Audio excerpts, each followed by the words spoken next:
As we enter the studio, large pieces of black fabric are hanging from the ceiling to the floor. The room looks like a dark cocoon, a pleasant and enticing setting for work.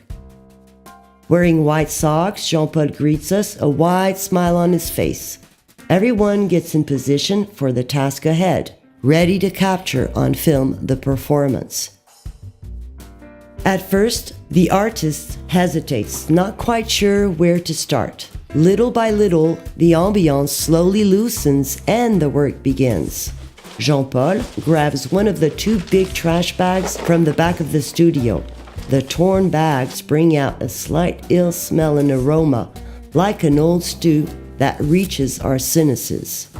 The heat from the spotlights increases the fermenting process, changing the atmosphere into a friendly gathering.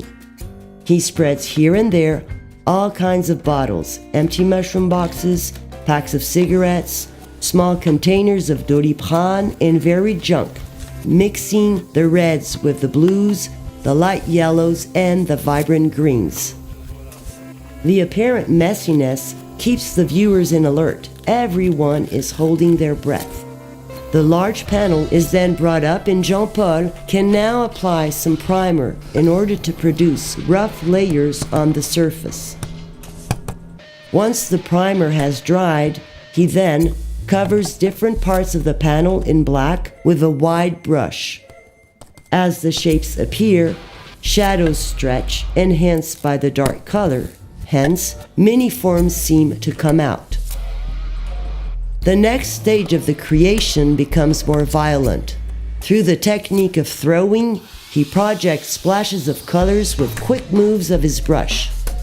Now, the bruised and wounded objects acquire another meaning, a new understanding of their function comes to light. With the painted patterns, one can sense an African feel.